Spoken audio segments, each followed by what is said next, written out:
1st, 2025. I woke up this morning about 6:30 and my um my plug was the adapter part of the cord had came out of the adapter that plugs into the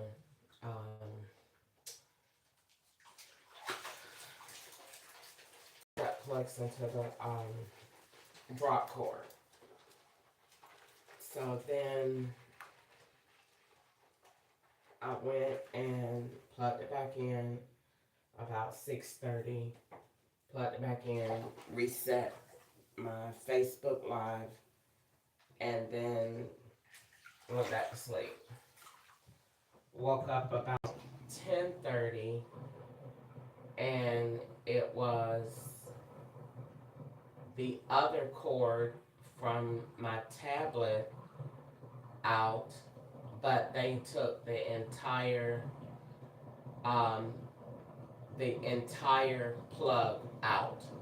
Not just the so one part has the cord that plugs into the adapter and that plugs into the extension cord.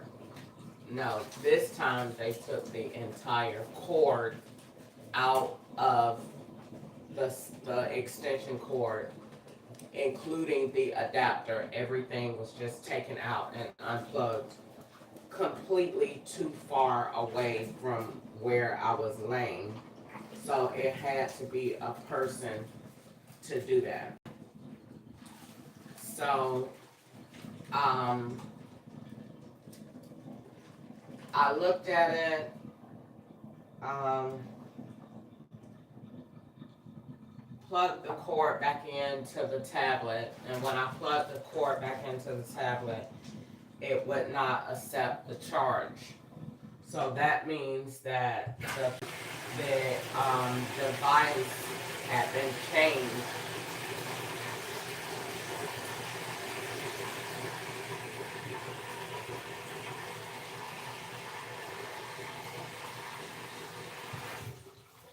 So that means the device had been changed from the device that was initially on, and that way that's the reason that the tablet wasn't recognizing the power surge anymore, the power connection, because the device was different.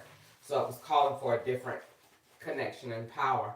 Now, when that change has taken place, the law is going to film that.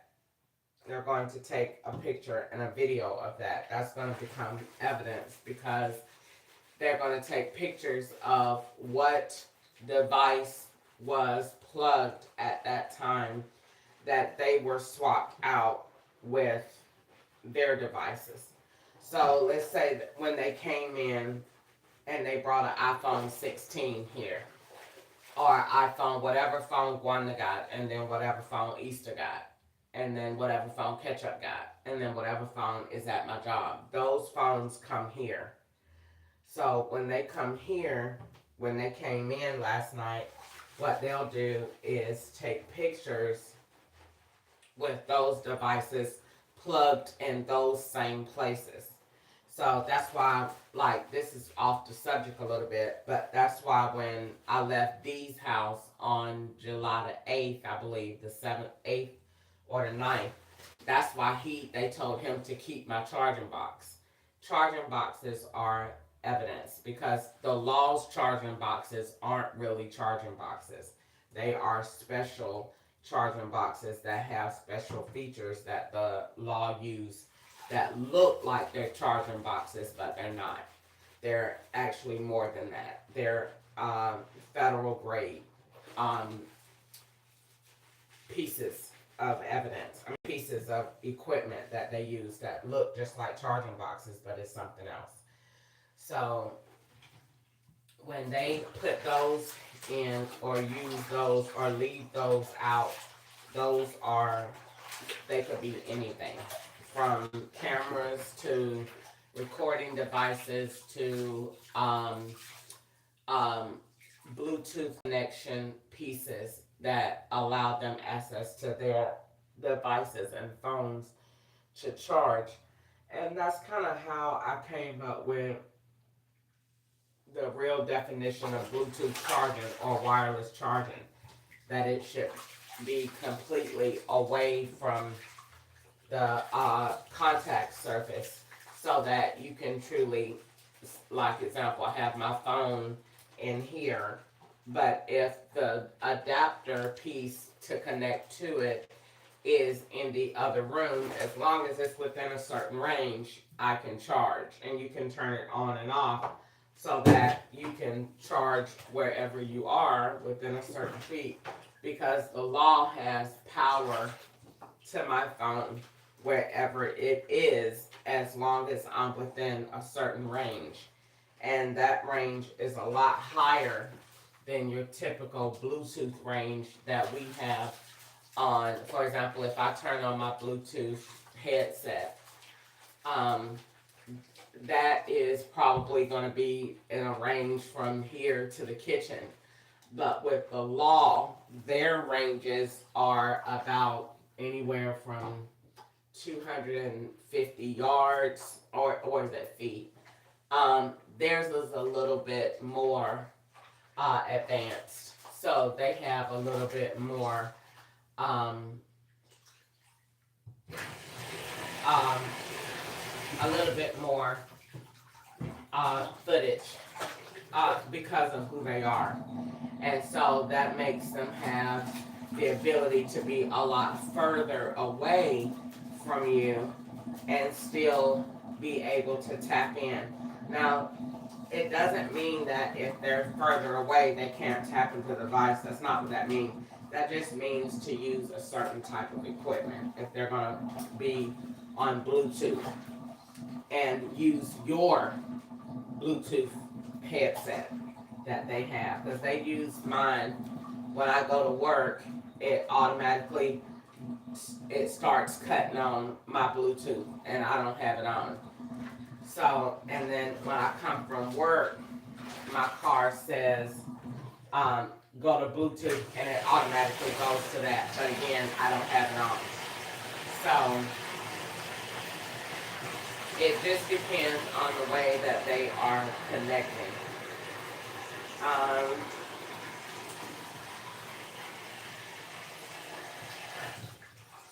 the fact that they are coming in the apartment now while I'm sleeping, I mean, which is what they've been doing. I'm used to it. I think that's probably why I'm not that upset about it. I mean, I'm upset, but I'm used to it. And I just, like I said yesterday, I'm used to it. Um, it's like I still can't adjust to the fact that you're a slave that bad, but, and that they do that, but I'm used to it. So I don't have the response that I used to have when they used to do it in 2370 Mill Station Boulevard. I am on Bowling Green's 911 thing, I don't know how many times, calling the police because they done came into the house and they done did this and did that. But I don't do that anymore because the police only do it to make you look like your mental health, and that they will only do it enough for you to know that they've been there, but not enough to make a report. Like they will come in like they did the other day and knock my makeup bag over. They will do that. That's not enough for you to make a police report about. If you call the police and say, I want to report that somebody came in and knocked my makeup bag over, you're going to look crazy. They're going to be looking for something that they stole. And they may very well have came in here and taken an article of clothing or something like that, but they specialize in what you can't see or what you didn't notice. And if it's not anything, even if it was something that you really had, a shirt, the police, they specialize in making you look dumb. So if you call the police and very well know they took my Dollar General shirt, the police gonna look at you like you crazy because you what? Why would somebody come in? They not gonna understand that the police still closed so that the person that's being you can wear them and go out when you going out in the same area and they got your stuff on. They understand that, but they act like they don't. So you're not going to get a response to that.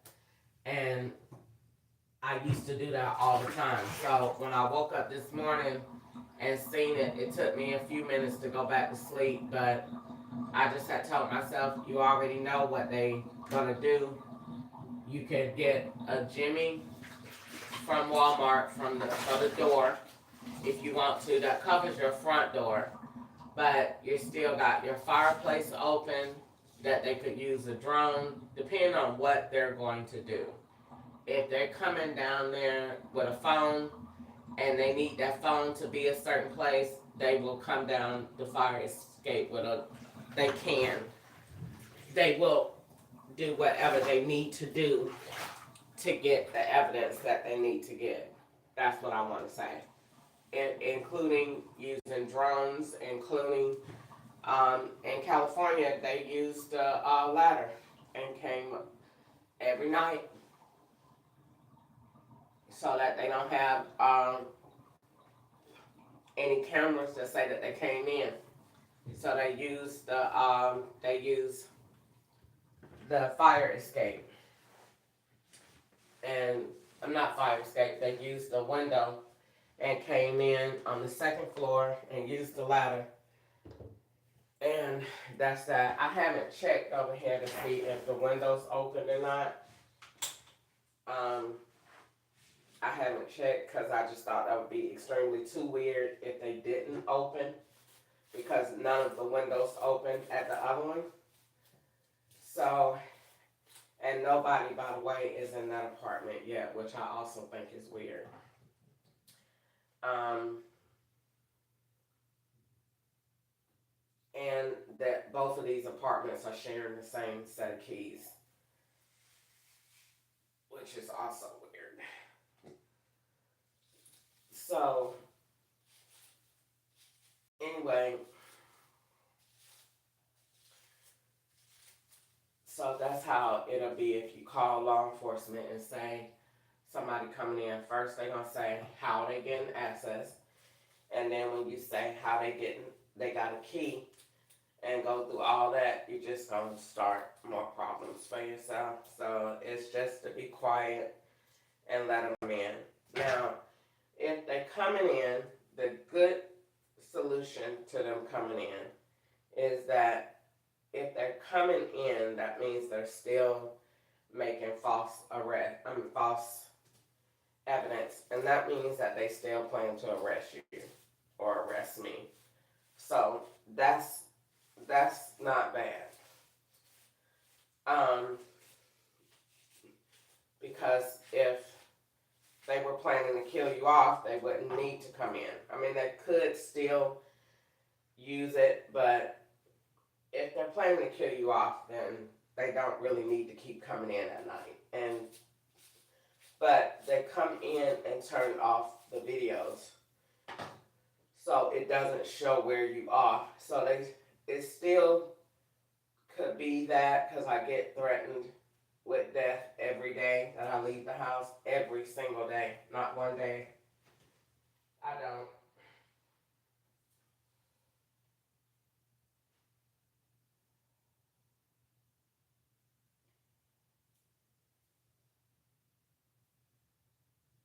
It just depends on what I said on my live before I go to work, and it depends on, like, for example, today my YouTube lives are not working. I mean, they're on, but they got them blocked where when you turn it on, it says error. So if they're doing that, that means today they are traveling somewhere.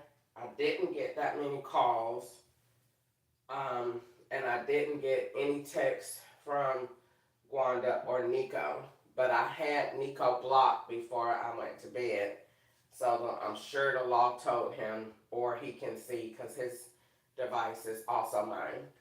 So I'm sure they told him that your mom has blocked you, so we won't use you until she unblocks you, or you need to download this app so you could message her on another number and then call it that day. Because do it that way. Because all of a sudden now I'm getting messages from Grant on a number that he didn't have and that they gave him after we left California. He always had 626-877-2571, which was mine, staged as mine. And his device, the answer and all of that, the way of his device started showing up on my screen. So I got really, really good um, with watching how it works because he had like Obama phones that they were staging at that time. So his phone was cheap that they gave him. So it the inner workings of it was really good as far as helping me be able to figure out what was going on and how I was being set up this way. So his phone had like when you hang up, it had like the red and green belt buckle look that you gotta swipe it over to answer or swipe it over to cut it off. And so my phone started looking just like that, and I would notice when another person, I just was got really good at knowing how they was doing it, and I think the FBI wanted me to be smart in that because they get ahead of whatever God is doing, and they say, "Oh well, she was that smart because they called me a hacker." Hence, my FBI letters in Georgia, they gave me a fictitious director and said that his name was CJ Hacker. So I was thinking that I'm writing the FBI, which is still going to the FBI's office, but under the operation they had, they put a fake name. So I'm thinking that I'm writing the director. I'm really basically, they made a riddle out of it. You're really writing yourself because you're CJ Hacker. So the FBI used all of the phone evidence that God taught me, and they said they taught me, and we taught you because we're going to stage bigger crimes. So they like it that I'm smart with the phone. As when they're staging, they use that to say we're going to stage bigger crimes. I don't be worried about that either. But that's what they say. So that's why the letters in my storage, though they're still going to the real FBI's address, they put the wrong name. So when you Google, you can't ever get the director's name to the FBI or a real person's name. They keep that information private. It's not supposed to be private, but they didn't want me writing to them. So they blocked me. So I started writing online. Okay, well, no problem. I'll just write on IC3, which it is an IC3 complaint anyway. So I started writing on IC3.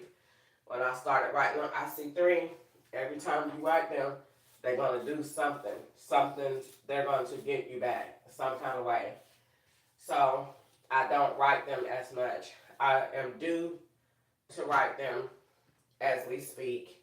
I thought about writing them today, but I said you have to go to work and you know they're at your job and you just don't want all that. You gotta work.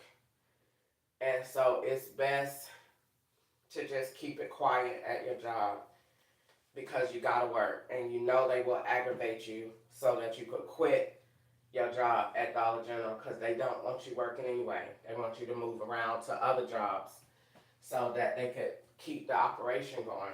So I don't I said I wasn't gonna say nothing, and I was just gonna just leave it. Because I just get tired of the backlash. But they don't want you to say nothing to them. They want you to let them uh, set you up and leave it at that. They don't want any interference because they swear they know everything that's going on, which they very well do. But they don't want you saying anything because if you have an FBI report that is documented and you're documenting what they're doing, that makes a prosecution less than likely, even in a paid courtroom where everybody is paid and where your judge is really not a judge, where it's a federal agent. That's still, if you got a piece of paper in your hand saying, this was never my phone, even if they destroy it, you just, even with the logic of you saying, and so many people saying, she said it was the FBI, she said it was the FBI. That's why, even though my family don't believe me, they believe me. I keep it a narrative. So what that they don't say it, just keep saying it. So that every time you say it, just like every time they say something, they make it a part of the narrative, you make it the truth in the narrative that the FBI knows who is doing this to me and they haven't done anything about it because they don't defend black people. Now, when that is the narrative, the truth will come out if you ever in a situation where you are falsely arrested and you have to go to court. Even if you don't, you have too much that has been established with doctors, with different places.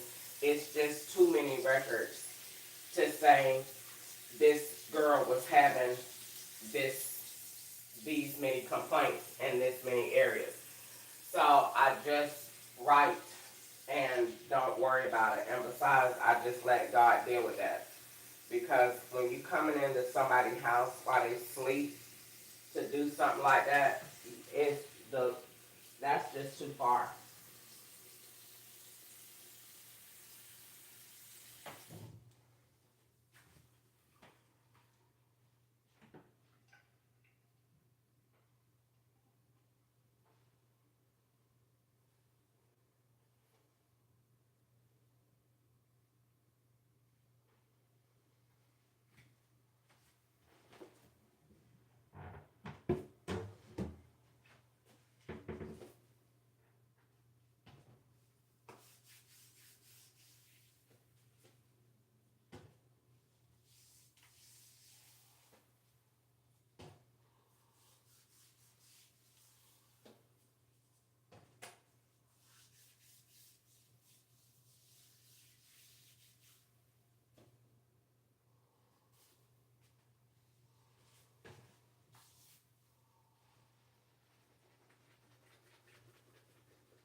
So I just haven't said anything.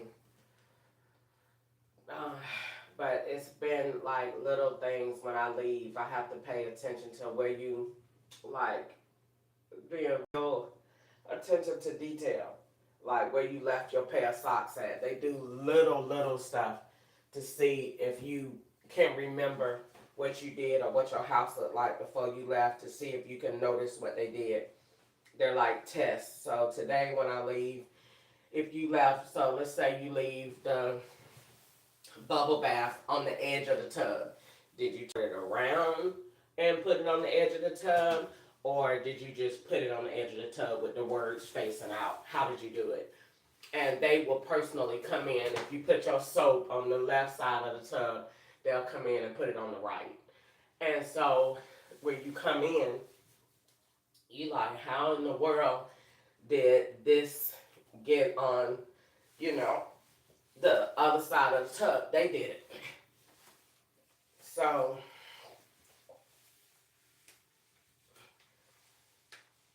you just basically uh,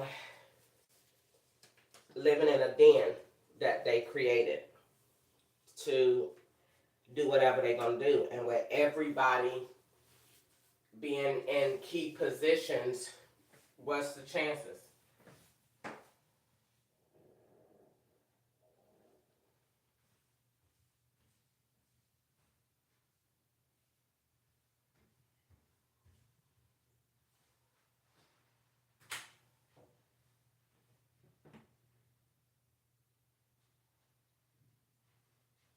That's why when I first moved in here, I said this could be really, really, really bad, or this can be really, really, really good.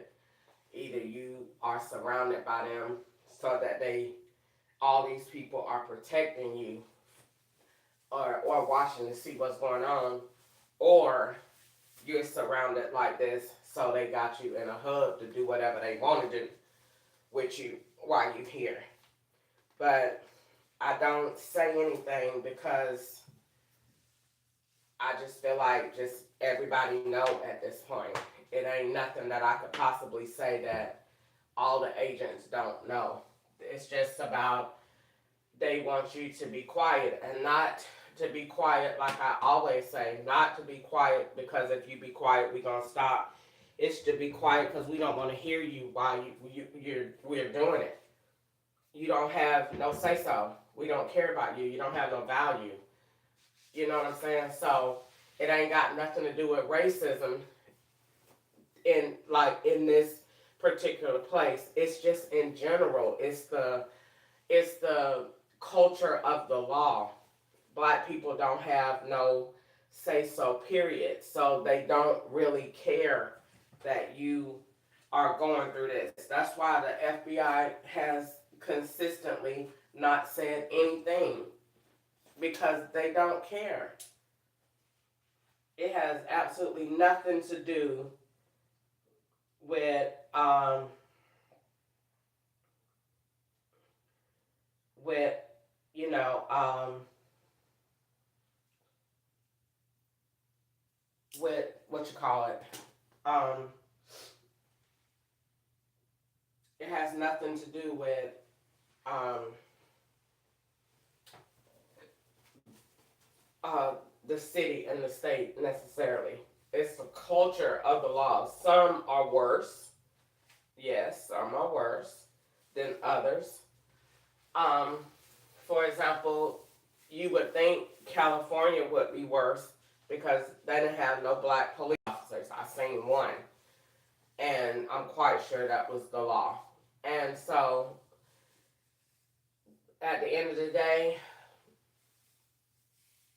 were they worse than uh, Atlanta being that way? No, Atlanta was worse than California, and California is still racist, and everybody up there will tell you that they are. And and Atlanta was worse. Why? Because Atlanta got more black people, and black people are more racist to their own than the white man. That's why the white man uses that that fact, and he destroys the black community with that purpose that they are against themselves. Um, they will fight against themselves harder than a white person would fight against them because of the ability to try to secede over the other one, or to try to get the recognition still of the white man. still trying to live in his good graces, so we'll do it. And it ends up just being a nuisance. And this is hence why in slavery it was called entertainment. When they had the Mandingo fights and everything was going on, that was entertainment for the white people. That was that, and that is still what goes on in our culture today. When the FBI looks at my family and my son having a device and talking to his mom, this is entertainment. They would never do it. It's never happening. And their families and white people have federal investigations. The Chrisleys was in a federal investigation. Were they getting put to sleep? No. Did they have their kids taken from them and made to write statements on them? No. Why? Because they white, and two, because they had money. So they got both. They got dual privileges in white supremacy. They white, and you already got it. And then second, you got it because you got money. So when you got money, you have all of your rights afforded to you because you got money to back it up. Well, when you ain't got no money, they do whatever they want to do. So I didn't have money, but I got the power of God. And so the power of God is on my side. And if God is for me, ain't nothing the FBI can put together that can be against me. Period. Because God is for me and he's for truth and he don't like slavery. Period. And this is slavery. And they know it. So that is all I have to say today about that. I don't have nothing else to say. They probably had Nico be the one to come in here. Because I noticed that every time they have him, that law have him say he coming to my house, he don't ever come. And he don't ever mention it anymore. And I know them from when they say stuff like that, they coming. They done came. And you just didn't know he done came. But he done came. If the FBI have him texting you saying, I'm going to come by later on today, that he's done came. He either done came to your duplicated location that they got staged as you, or he done came to your house and the FBI done let him in. But he done came. He done came. That's why he ain't asking no more, can I see your apartment or see what, because he done already came here. They play dirty. He just like him. He's slimy just like him. That's why they like him. And they made him like that. They done been using Nico since he was 10. So, and he came, and that came from Gwanda. And they done been using Gwanda since 2008. So since 2008 to 2000 and since 2008 when I got released from prison, the FBI went to Gwanda house. So Gwanda is FBI all the way. From Gwanda, Gwanda got Nico.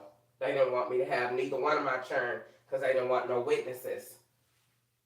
And they was taking apart my character already.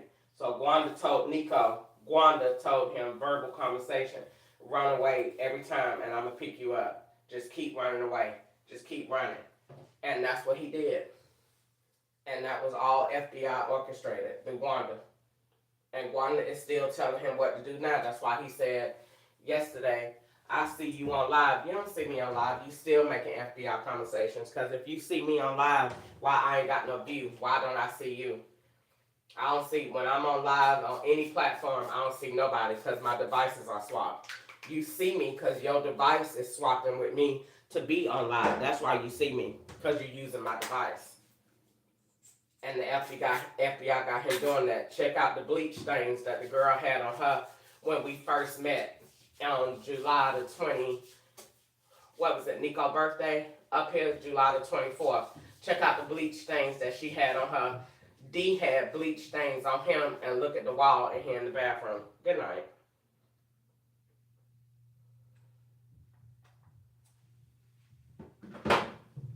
And they did that right before I came in. Why was somebody in here painting and slashed the wall like that? Look at the wall. Look at all that. Why did they do that? That was the day that I moved in. And they ain't been back to fix it yet. Why did they do that? They ain't got no comment.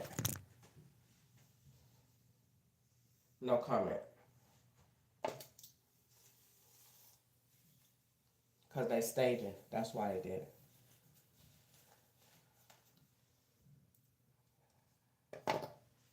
So that girl had bleach on her, and Nika and D had bleach on him.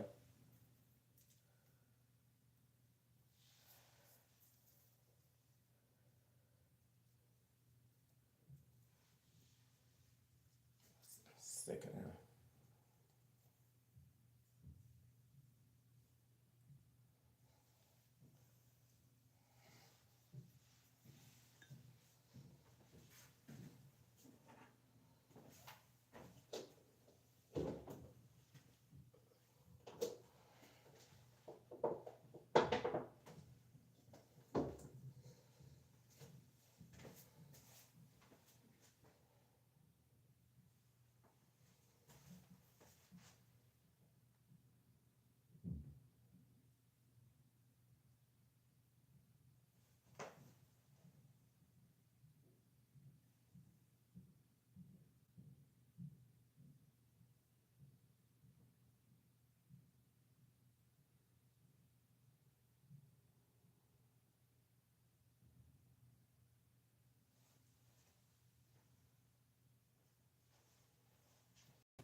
So I think get ready to go to work.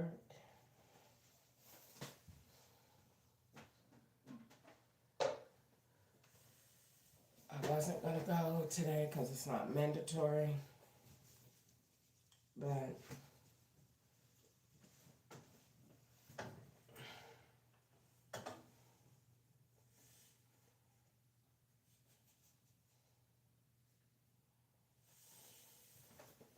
might as well go and just have something to do. And if I get real tired and I don't feel like being there, then I'll just cry.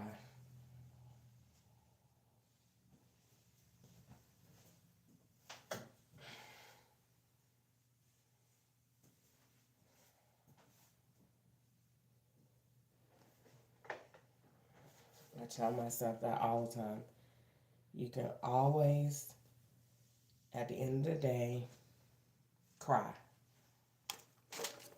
Because you're a slave and everything that you're doing, you have to do it. So you can always just cry. Because you're a slave.